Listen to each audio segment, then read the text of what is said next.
जो आज टॉपिक रोची जो माने म्यूचुअल फंड बा एसआईपी रे इन्वेस्टमेंट करूचंती सेमानक पई गुरुत्वपूर्ण खबर कारण म्यूचुअल फंड रे इन्वेस्ट करबा इंपोर्टेंट नुहे 80% लोक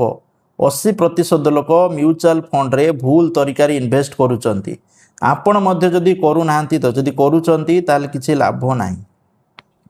कारण बहुत सारा लोग देखि करचंती जापर लॉस रे पडुचंती ठीक अछि म आपन कहि दउची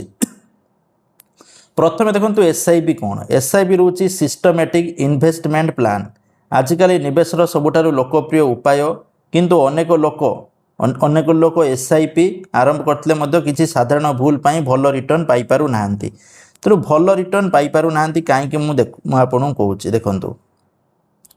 प्रथम दिनस होची केवल रिटर्न देखी एसआईपी बाछिबा ठीक अछि अनेक लोक 1 वर्ष किंबा 2 वर्षर उच्च रिटर्न देखी फंड बाछंती किंतु पूर्वर मिलिथिबा रिटर्न भविष्यतर ग्यारंटी नुहे ठीक अछि देखंतु धरंतु आपण माने वर्तमान गोल्ड ऊपर इन्वेस्ट करले गोल्ड वर्तमान इमिति कि ऊपर को जाइछ हला लोक भाबिले कोन ना ई गोल्ड तो ऊपर को जाउची मैं इन्वेस्ट कर दे आउरी ऊपर को जाई पार किंतु गोल्ड जदी खसी गला लॉस तेणु जो जिनस तले अच्छी से जिनस किनले भल है ऊपर को जापे कि जो जिनस अलरेडी ऊपर अच्छी से तौक को आसीपे एप्रति आपण मैंने ध्यान देवे ठीक अच्छे तापर मझीरे एसआईपी बंद करदे मार्केट तौक को गले अनेक निवेशक भयर एसआईपी बंद कर दियंती ठीक अच्छे वास्तव में मार्केट तले थिबा समय एसआईपी चालू रखिले अधिक यूनिट मिले जहाँपर परवर्ती समय आपण मैंने लाभरे पड़े ठीक अच्छे तापर रोची लक्ष्य बिना निवेश जो समस्ते करूचंती मु भी एसआईपी करी यह भूल पद्धति घर पिलांकर शिक्षा अवसर जीवन भली स्पष्ट लक्ष्य जदि आपणकर अच्छी ताहले आपण माने एसआईपी करंतु ठीक अच्छे तापर होची एसआईपी अमाउंट बढ़ाई न चलिबा एसआईपी जदि करूचंती तो अमाउंट को मझिरे मझिरे बढ़ांतु दरमा बढ़िले मध्य एसआईपी अमाउंट सही रही जाए स्टेप अप कले दीर्घ समय बड़ कर्पस तैयारी हुए माने कहवा गले हूँ जदि आपण मैंने एसआईपी धरतु पैसा नाला हेतु 500 टंकार सॉरी क्लिक हो भूल 500 टंकार धरतु एसआईपी आरंभ करते तो आपण मैंने मासक मास 500 500 500 500 500 500 दे चलिए सीमित नुहे आपण को रोजगार बढ़िया सहित 500 टका बढ़े 1000 करंतु 5000 करंतु 10,000 करंतु 20,000 करंतु जिते बड़े अधिक अमाउंट आसी एसआईपी मार दिंतु सीमित नुहे 5 टका दूसरे 5 टका देवे सेटा भूल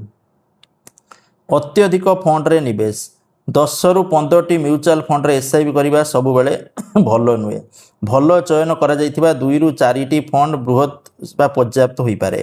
आपण एकाछके मेचे एसआईपी रे इन्वेस्ट करंतुनी मिनिमम 2 रु 4 मिनिमम मैक्सिमम 5 टी रे इन्वेस्ट करंतु मो मतरे आ भल बाछी करंतु ठीक अच्छे जदि आपण माने कहानी देखिबे जे को छोट कहानी देखंतु राजेश प्रति मास 2000 टंका एसआईपी आरंभ करथिला मार्केट कमी जिबा परे से एसआईपी बंद कर देला ताको संग सुरेश एसआईपी किंतु चालू रखतुला 10 वर्ष परे सुरेश निवेश बहुत अधिक बढ़ी गला कारण से बाजार रो माने जो डाउनफॉल ले से नियमित निवेश करूथुला तेणु नियमित निवेश इंपोर्टेंट तेणु एसआईपी रो सफलता रहस्य होची discipline patience long term thinking जदि आपण माने भाबुचंती जे पैसा रखिकी गोटे वर्ष बा 2 वर्ष रे भल रिटर्न पाई जिवे भूल जिनस एसआईपी करंतुनी